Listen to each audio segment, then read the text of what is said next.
ओडिशा कोउथरे आगुआ हौ पछ न हौ किंतु विधायक मानक दर समस्या रही हेले से समस्या समाधान न करी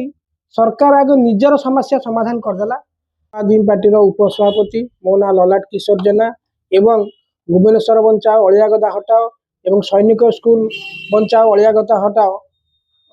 मोर कहिबार कथा ये जो विधायक मानकर दरमा बढ़िला एटा एते 17 मासर सरकार भितर विगत दिन में जहाँ बढ़ी तार 3 गुणा बढ़ीगला। यही राज्यर लोक मैंने अनाहार मरुंच दादन खटिबा जाऊँगी। एटी विधायक मानकर दरमा आपण जदि देखिए अन्य राज्य में विधायक मानकर दरमा माने वर्तमान दरमा हिसाब से विधायक दरमा हिसाब से आम ओडिशा राज्य 1 नंबर रहा सारा भारत में। किंतु अन्य जो राज्य सब पुंजीपति राज्य अच्छी धरा जमती पंजाब अच्छी भल शक्तिशाली राज्य बा पंजाब जो राज्य अच्छी से राज्य रे आमर आम आदमी पार्टी सरकार अच्छी सेठी विधायक मानक दरमा 1,10 1,20 भितर किंतु से केबे भी दरमा बढ़ौ नांती कारण से आग जनता सेवा करिवे जनता दुख बुझिबे। किंतु आम राज्य रे आग बीजेपी सरकार लोकंकर दुख दूर न करिकी से निज कथा विचार कला निज कथा विचार कला कौन जे आग 17 मासर दरमा बढ़ेदेला 17 मास भितर आसवा भितर दरमा बढ़ेदेला। किंतु यही राज्य रे आमर विधानसभा सम्मुख रे बा आम जो राजरास्तार आज पाचिका माने हुंतु शिक्षा सहायक हुंतु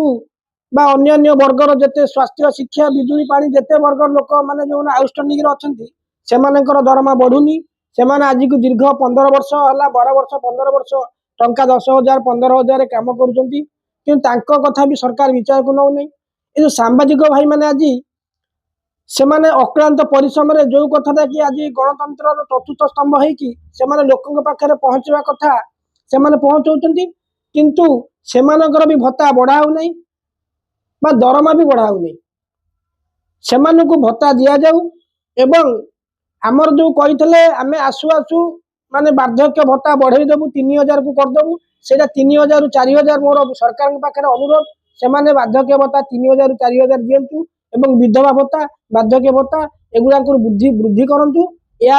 मोर सरकार पाखे गुहारी। अनेक लोक निजर समस्या नहीं राजरास्ता रे माने आज्ञा से राति काकर शीतर शोई आशा दीदी हो अंगनवाड़ी दीदी हो स्वास्थ्य कर्मी हो किंबा आपणकर पाचिका हूँ एवं शिक्षक मानकर स्ट्राइक चलता से समस्या को समाधान करा जाउनी। माने जो माने सरकार चाकरी अच्छा दीर्घ 30 वर्ष काम करेंगे तांकर पेंशन नहीं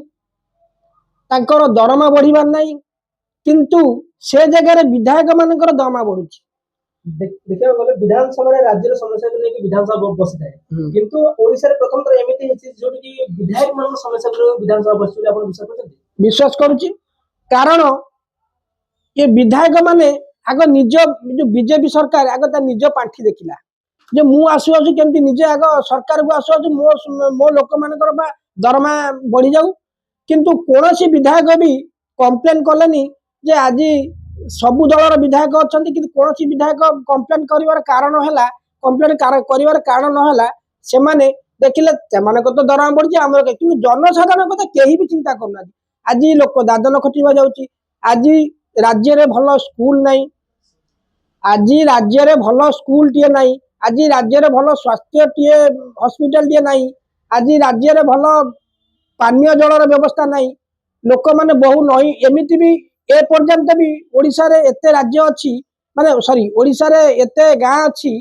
जोठी की इलेक्ट्रिक माने लाइन रो सुविधा नहीं बिजुली रो सुविधा नहीं आउ से गाँव को भी रास्ता भी नहीं अनेक गाँ अच्छी से गाँव रास्ता नहीं बिजुली रो स्वप्न एठी सरकार निजर पांठी बा विधायक मानकर दरमा बढ़ाउछ से आग चिंता करिवार थिला जे मु ओडिशा रे जो समस्या सब रही लोक मानकर बा जनसाधारण से समस्या आग दूर करी तापर मो दरमा बढ़ा जाऊ ए दरमा बढ़ेवाटा एते जस्टिफाई नथिला कही से आग देकी प्रमाण करंतु बाबू सिंह आग तांको दरमा लोक को देकी प्रमाण करंतु तापर आमे जानिबा ଯେ ସେ ସତ କଥା କହିଲେ କି ମିଛ କଥା କହିଲେ। ବିଜେପି ତ ଆଜି ପର୍ଯ୍ୟନ୍ତ ମିଛ କହି ଆସୁଛି। ଯେତେବେଳେ ବିଜେପି ସରକାରକୁ ଆସିଲା, ସରକାର ହବାର 13-14 ବର୍ଷ ହେଇଗଲା ମୋଦି ସରକାର, ସେତେବେଳେ କହିଲା 2 କୋଟି ଲୋକଙ୍କୁ ମୁଁ ଚାକିରି ଦେବି। ଚାକିରି ଆପଣ ପାଇଲେ? ଆପଣ କୁହନ୍ତୁ, ଏପର୍ଯ୍ୟନ୍ତ ଚାକିରି 2 କୋଟି ଲୋକଙ୍କୁ ବର୍ଷକୁ ମିଳିଲା? ବିଜେପିର ସବୁ କଥା ମିଥ୍ୟା, ତାର କୌଣସି ଗୋଟେ ସତ ନାହିଁ। ଏଠି କହିଲା ମୁଁ ଆସୁ ଆସୁ ଧର୍ମେନ୍ଦ୍ର ପ୍ରଧାନ କହିଲେ ମୁଁ ଆସୁ ଆସୁ ଓଡ଼ିଶାରେ 300 ୟୁନିଟ୍ ବିଜୁଳି ଫ୍ରି ଦେବି।